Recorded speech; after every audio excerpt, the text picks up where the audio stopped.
1988, I wrote a popular science book called A Brief History of Time, which sold over 10 million copies. I say that not to brag, but to underline the deep fascination we all have with our universe.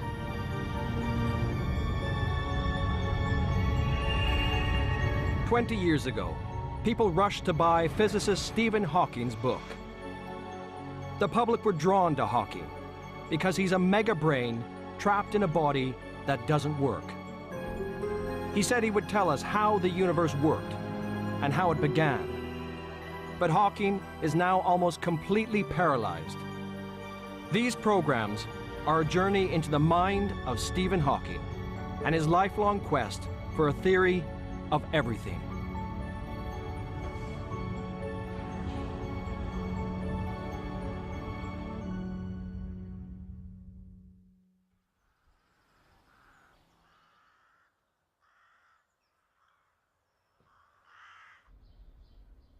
Stephen Hawking is the most famous physicist alive. The world sees him as the celebrity egghead in a wheelchair. Let's go. But he doesn't see himself as a genius.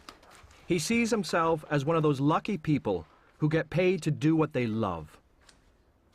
It's just that his job is a little bit different from most people's. 20 years ago, Hawking said he wanted to know the mind of God. He felt he was on the brink of delivering a simple, elegant set of laws that would explain everything in our universe, and more importantly, how it arose. How can we understand the universe? Is it arbitrary, or is there a grand design? Do we still need a God? 20 years on, my need to find answers to the fundamental questions about our existence is undiminished.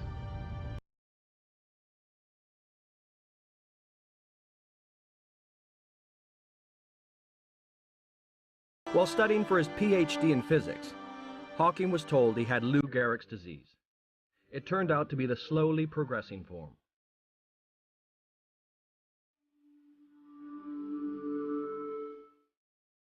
As a student, Hawking had, by his own admission, become somewhat directionless. Faced with an uncertain future, he became fiercely determined to do what he could to advance the field of physics.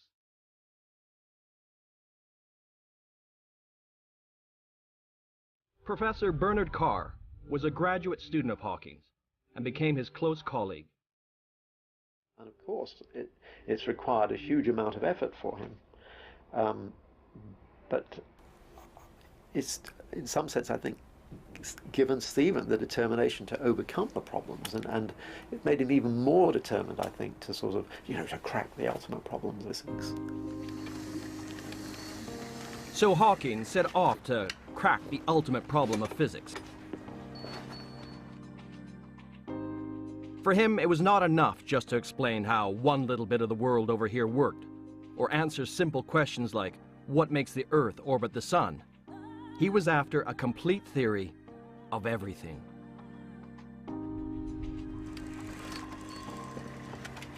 Despite his disease, Hawking was attempting to do what almost every other physicist thought was impossible: to unify the two great theories of physics, the theory of the very large, Einstein's theory of relativity, and the theory of the very small, quantum mechanics.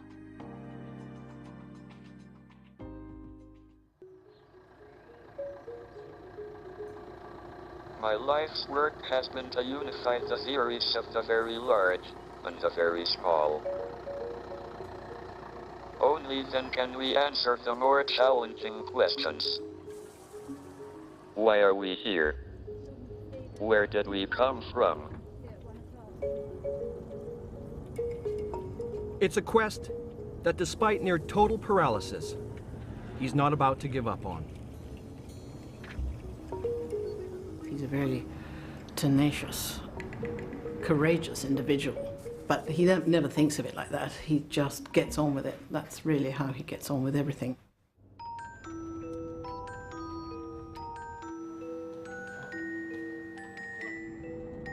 be quite exhausting as well because, you know, very demanding. He doesn't get tired like the rest of us. We all get very tired, but he can keep going.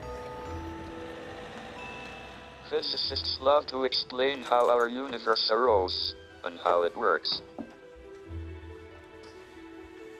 We understand enormous amounts.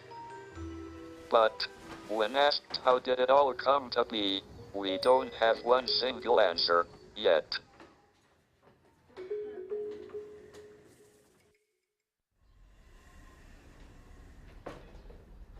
Can I have a minute, please?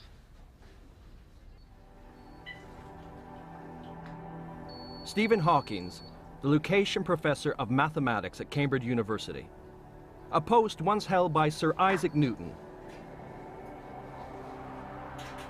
Age 66, Hawking still tirelessly puts in a full week of teaching and research. Hawking's schedule is frantic. As well as trying to find out how our universe came about, he tries to satisfy an incessant demand for his illustrated lectures.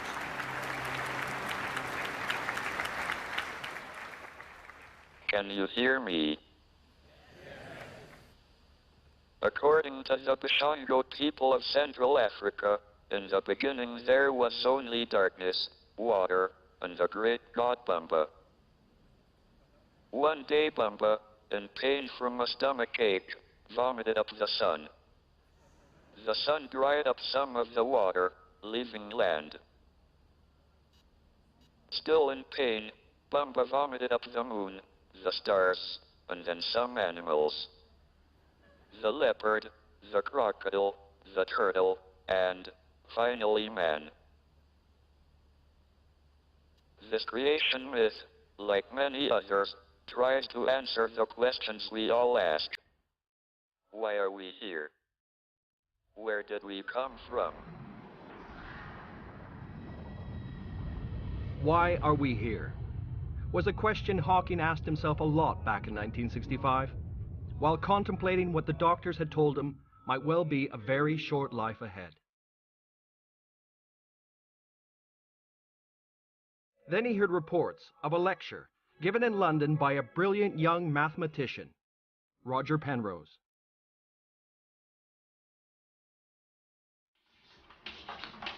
Sorry to interrupt, but Roger Penrose is here. I was wondering, shall I bring him up? Yes. Thank you, Stephen. Penrose's groundbreaking work catapulted Hawking out of his depression.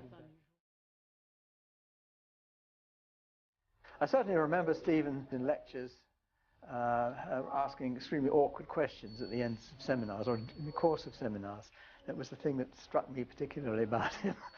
Very penetrating questions, I should say, not just awkward. Penrose had given Hawking a glimpse of how physics could be used to answer the question, why are we here?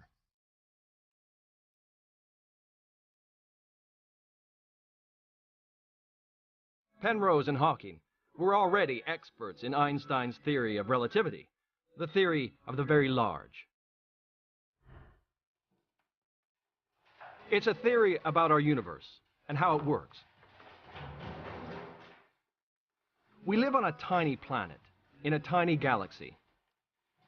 But Einstein's equations apply to the vast leagues of stuff in between, empty space. As physicist Pedro Ferreira explains.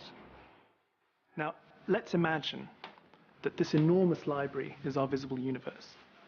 And we know that the universe is sprinkled with galaxies, and I really mean sprinkled. There's a lot of empty space around each galaxy. Let's take our galaxy, the Milky Way. It would comfortably fit in a full stop in Stephen's book.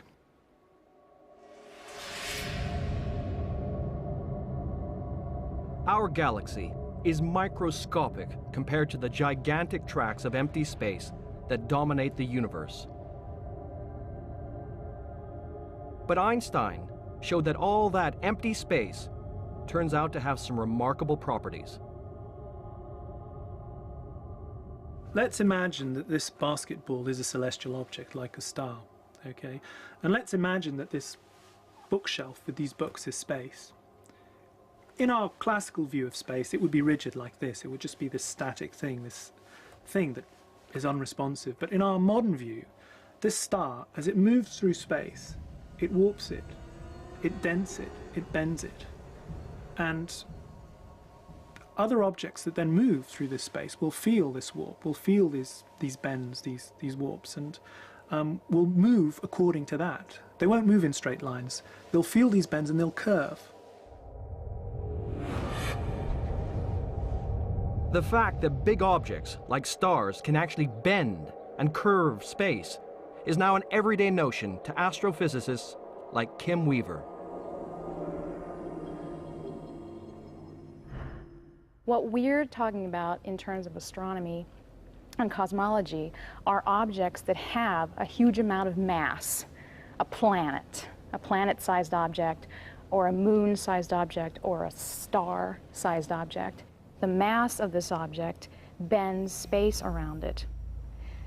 If the ball here that is at the center of the sheet is representing the sun, and this penny is representing a planet like the Earth, then you can use the penny to demonstrate how the Earth orbits the sun.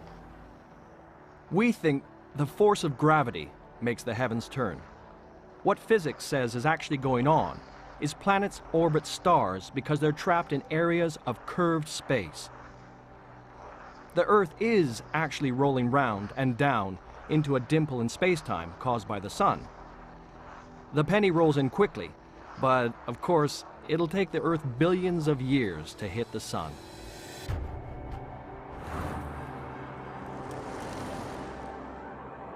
The Earth also causes space to bend around it. What we think we feel as the force of gravity is, in fact, the strong curvature of space around our planet.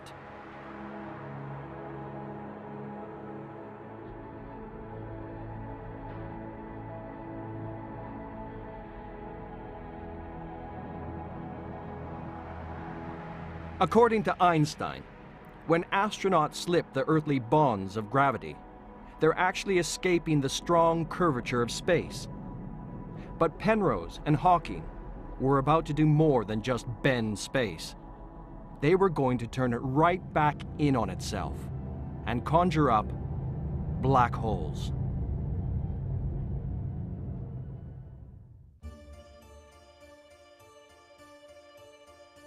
Young Stephen Hawking was electrified by the work of Roger Penrose. Here, it just marks time outside, and I'm going to draw this. Many physicists thought black holes were just a crazy idea, but Penrose had proved they must exist.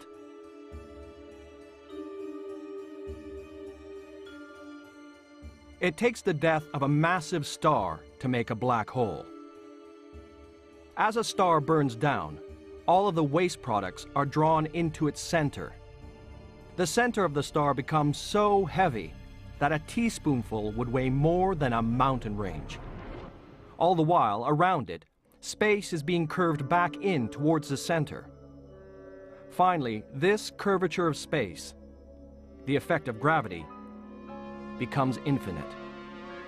Not even light beams can escape. Around the ultra-dense center, there forms a sphere of darkness that we now call a black hole.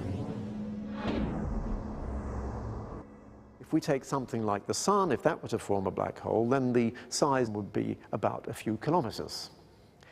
If the planet Jupiter were to collapse into a black hole, it would have a size of a few meters. So this black sphere here would be a good representation of what the black hole formed by Jupiter would look like. If the planet Earth was to collapse to a black hole, it would be even smaller. It would be a few centimeters in size, so that might be a representation of the planet Earth. But Penrose hadn't just shown that the Earth could be compressed to a black hole the size of a tennis ball. What excited Hawking was that Penrose had proved, using Einstein's equations, that at the center of a black hole there was a plug hole, down which matter, space, and time disappeared. The plug hole had a fancy mathematical name, a singularity.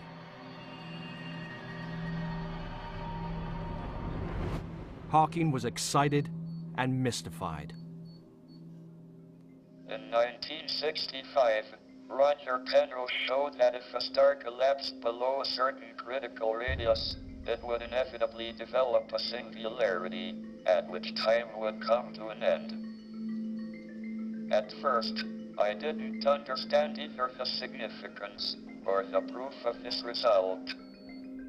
Hawking became obsessed with understanding the singularity.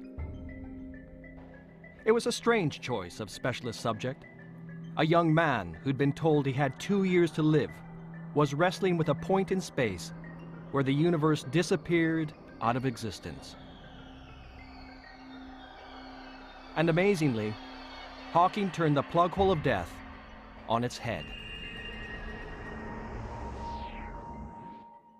Now what Stephen showed, the first thing he did in this area, was to show that the same argument can be used in the reverse direction of time. This argument applied to time going that way.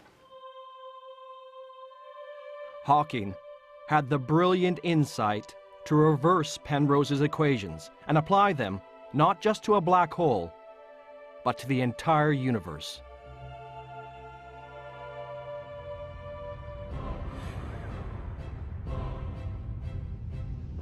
If bits of space could disappear down the plug hole of a singularity,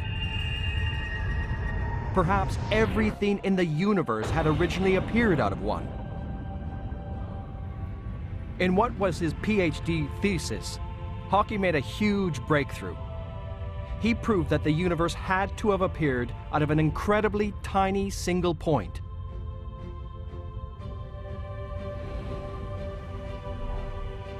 It was a fabulous result, but it was also the science equivalent of shooting yourself in the foot.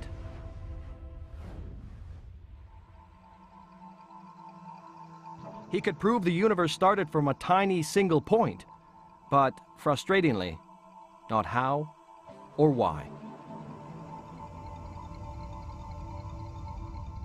It seemed to many that this inexplicable, sudden appearance of the universe, expanding out of a microscopically tiny point, had to be a miracle.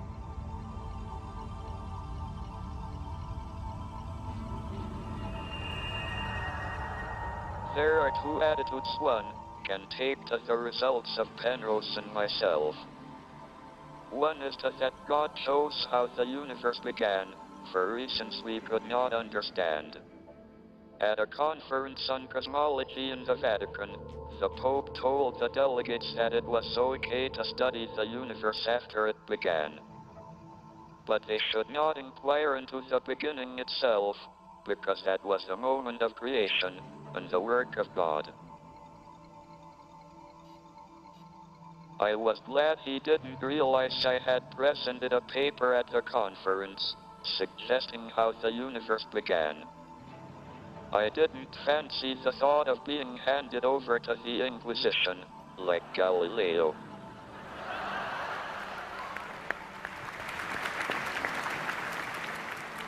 Hawking's response to his results was to decide that the equations he'd used, Einstein's theory of relativity, were not the whole story. General relativity makes a prediction that the universe was once infinitely small, but it loses the ability to describe the universe when it was tiny.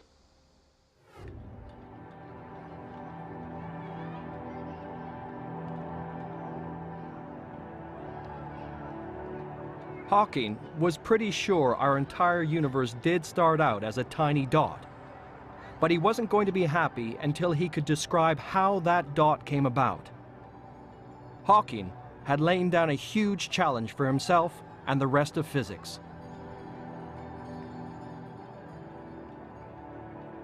The bottom line is, Einstein's equations are useless at the instant of the Big Bang. We physicists say that long time ago, the universe was so small, it was smaller than a basketball. You could put the universe in your pocket. It was smaller than an electron. Some people call it a singularity of infinite gravity. Now, that's silly. There's no such thing as infinite gravity. It just means that we use the word singularity to hide our ignorance. We don't know what this singularity is. Unraveling this singularity, this tiny point of creation, became Hawking's life's work. But just showing that the whole universe arose from a single tiny point was not enough for Hawking. He wanted a complete theory of everything. A theory that would describe the moment of the universe's creation in precise detail. And again, black holes would point the way.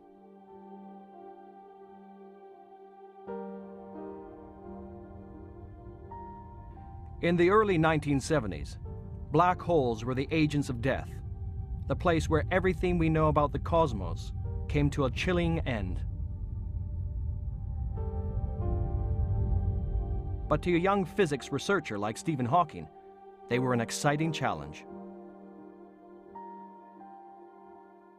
My own work on black holes began with a eureka moment while getting into bed in 1970.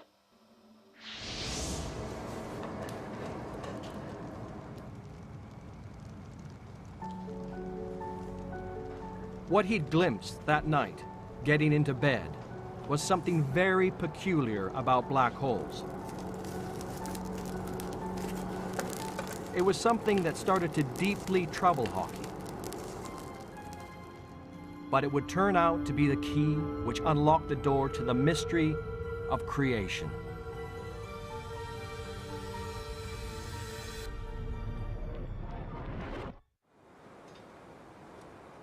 In the mid-1970s, Stephen Hawking was about to attempt something no other physicist had ever achieved.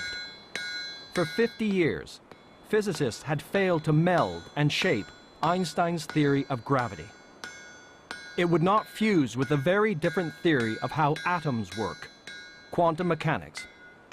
But what Hawking had glimpsed was a point where the two must clash, at the very edge of a black hole.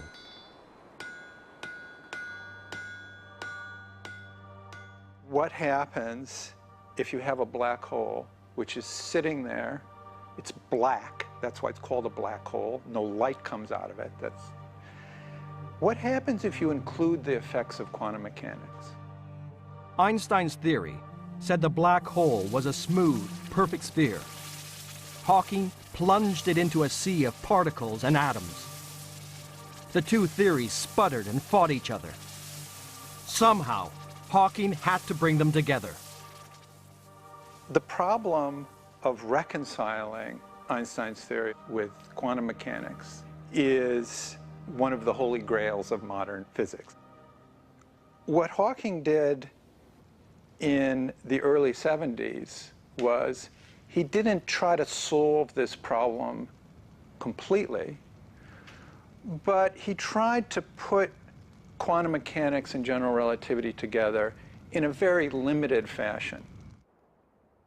What was all the more remarkable was now, unable to write down long equations and calculations, Hawking had to imagine the whole process in his head.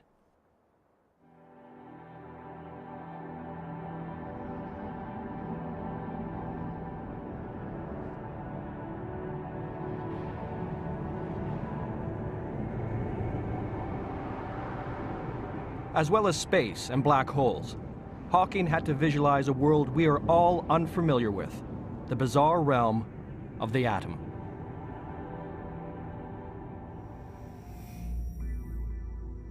A good way to think of an atom is a bit like our solar system. You've got a nucleus at the center, and you've got electrons whizzing around.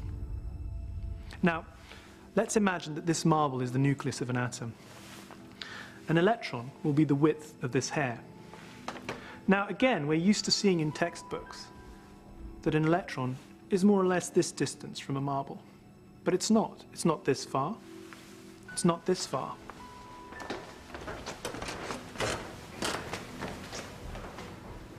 It's not this far. It's not even this far. Not even here.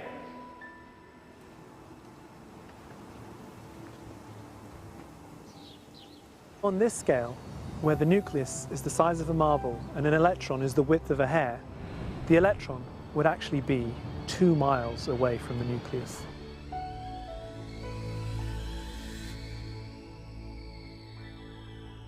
At the atomic level, particles are almost not there. They're less like solid lumps of matter and more like tiny, empty force fields. And as force fields, they shimmer.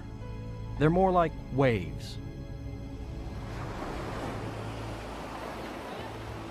Water, sound, and light can behave like waves, but so too can the parts of the atom. And that means they can spread out to be in more than just one place at a time. Common sense says that when I fire this gun, one ball hits one target. That's it. If this is an electron gun hitting many targets, I find out that one electron has a probability of hitting many targets at the same time. Now, that violates common sense. I thought it was one ball, one target. In the quantum world, common sense is violated. Common sense has no place in the quantum world.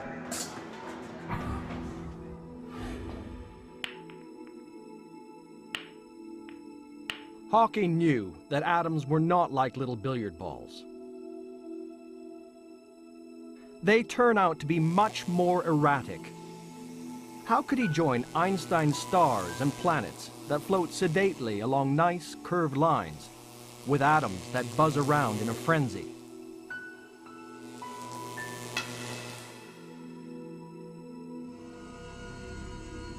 At a very tiny level, our universe is like a crazy dance of waves, jangling to a myriad of beats. Particles appear and disappear at random. And at this level, nothing is certain, not even existence.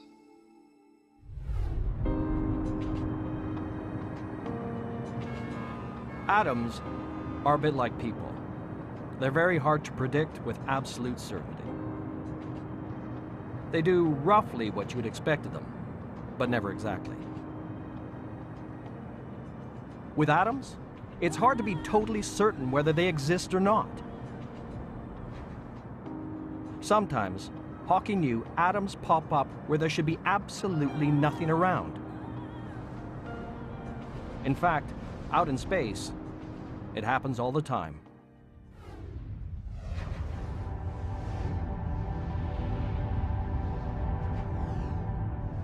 Space, the void itself, cannot have exactly zero energy. At an atomic level, there's always a tiny, tiny amount of activity going on. So Hawking asked, what happens when the perfectly smooth sphere of a black hole meets this microscopic energy field of space?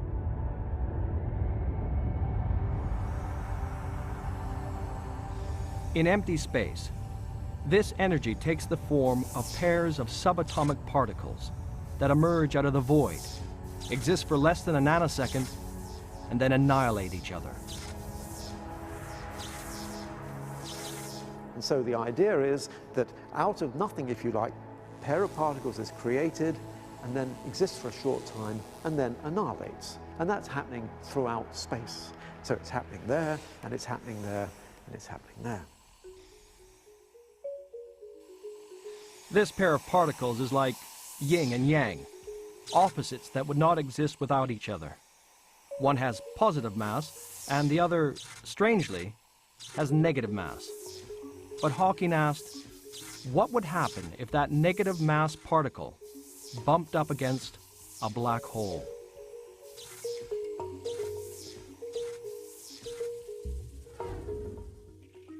Hawking realized that the positive particle would have just enough energy to escape the black hole.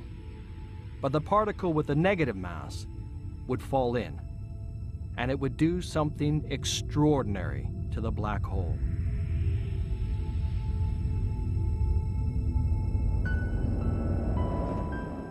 The particle that goes inside the black hole eventually decreases the mass of the black hole. It effectively has negative mass, but the particle that goes off to the distant observer is there observed as part of radiation. Although we now understand why black holes have to give off thermal radiation, it came as a complete surprise at the time. At first, I thought I must have made a mistake.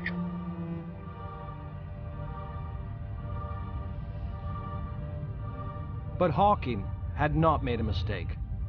Around a black hole is an almost imperceptible microscopic glow. Positive mass particles fly off from it, behaving just like thermal radiation. Negative mass particles fall in. Slowly, almost imperceptibly, they decrease the mass of the black hole, and this eventually has catastrophic consequences.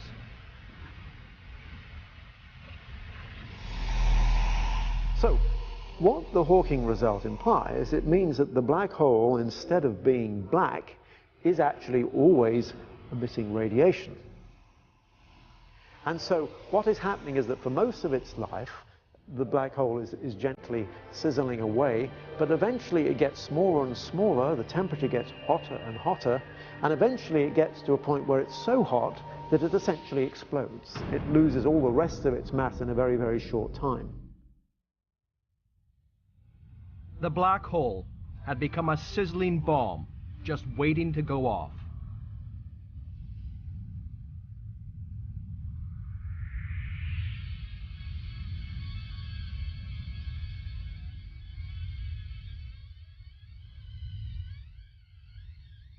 When black holes were first thought of, and when I first started studying black holes, even I remember thinking, oh, a black hole, it's the end of everything. A star collapses down and everything disappears into it, and nothing ever comes out, so maybe it's really boring.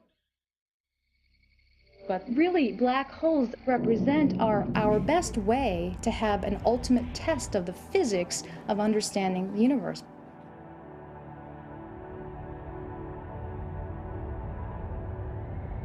And astronomy has borne out Hawking's discovery. In fact, it seems that every galaxy in the universe may have a supermassive black hole at its very center.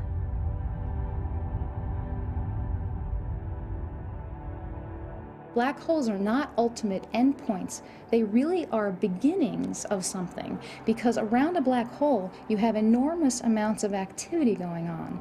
You have stars being ripped apart, and you have disks of accreting matter swirling around. You have cauldrons of heat and light around a black hole. You have jets being produced by a black hole. You have particles coming out at half the speed of light being shot away from a black hole. You have stars being born around a black hole. There's an enormous amount of stuff going on, caused by the fact that that black hole is really there. And that's exciting.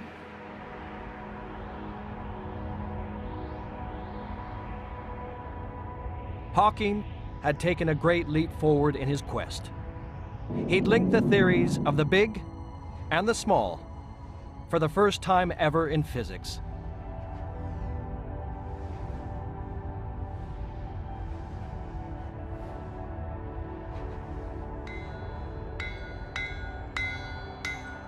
What was really amazing about this paper, really one of the most beautiful papers in the 20th century, is that his argument that this could happen relies on almost no assumptions.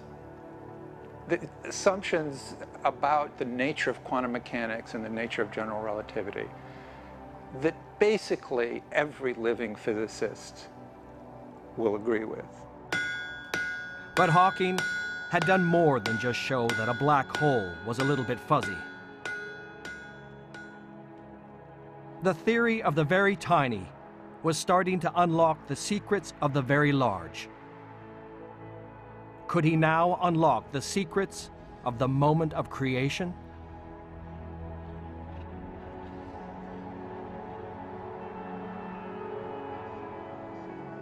By applying quantum mechanics to the edge of the black holes in the 1970s, I was able to revolutionize our understanding of them. To expand our understanding further, we need to bring quantum mechanics into the heart of the black hole.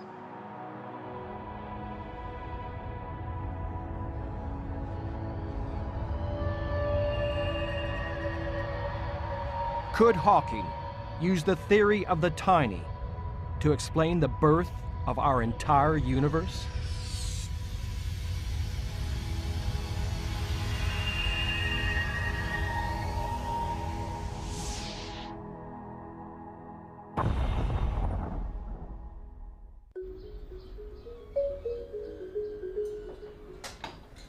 This world that is so familiar, how did it come about?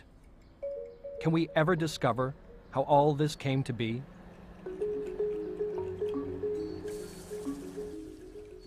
Stephen Hawking runs a department that is urgently trying to find the answer.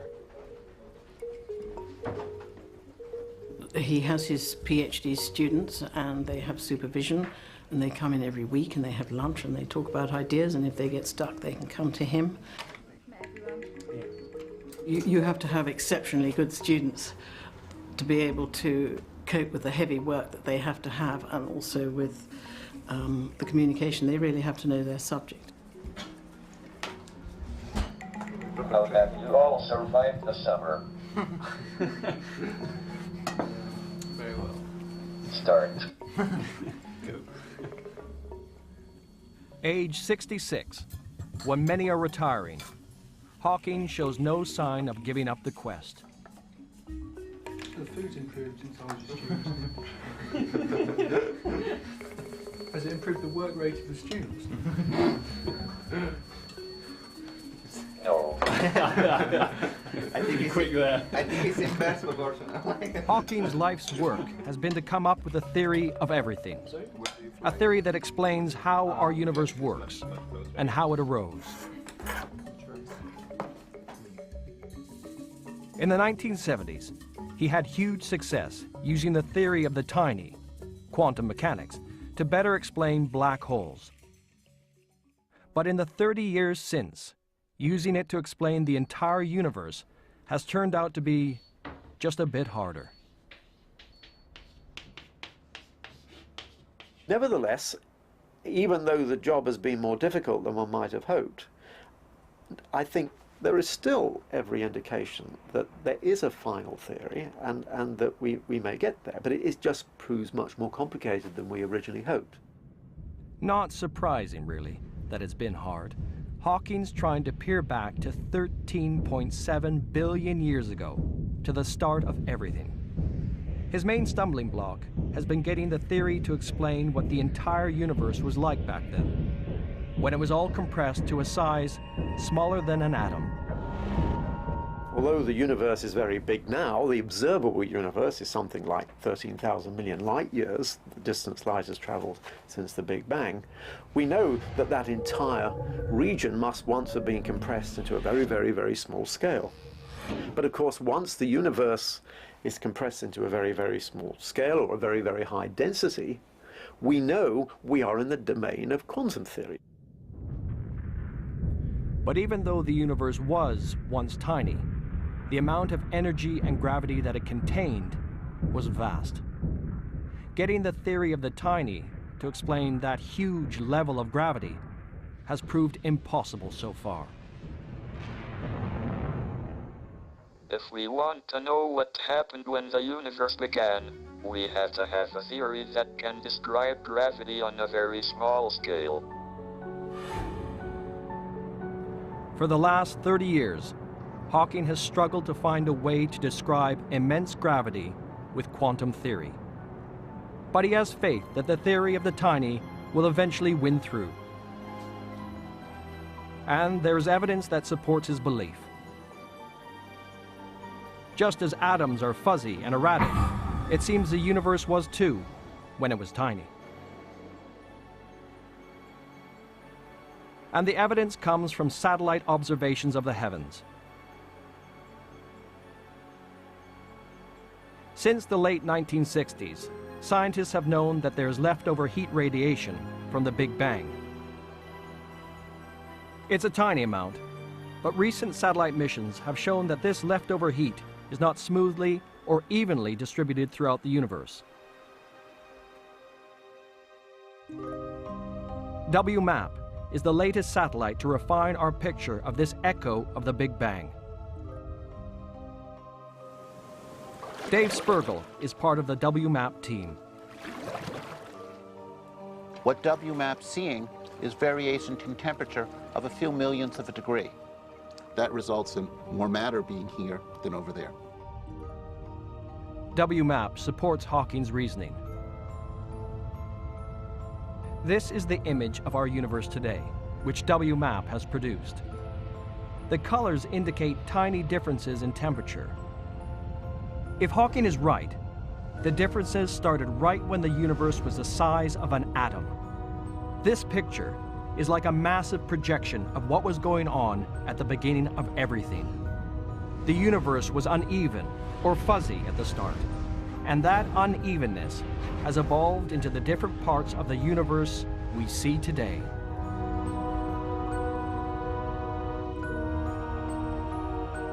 That may not sound that important to you, but because there's more matter here, a galaxy is going to form here, and we're going to live here, and there'll be nearly empty space here. By studying the properties of these fluctuations, we can learn about the quantum mechanical fluctuations in the very early universe that gave rise to what we see, and us. Without tiny quantum fuzziness affecting the Big Bang, huge galaxies would never have formed. A perfectly spherical explosion of time and space would not have done the job. It is the roughness of the moment of creation that gave rise to matter and galaxies.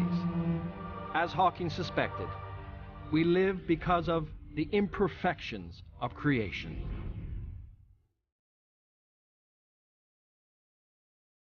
Hawking is forging ahead on his quest for a theory of everything. Today, all of physics is racing alongside him.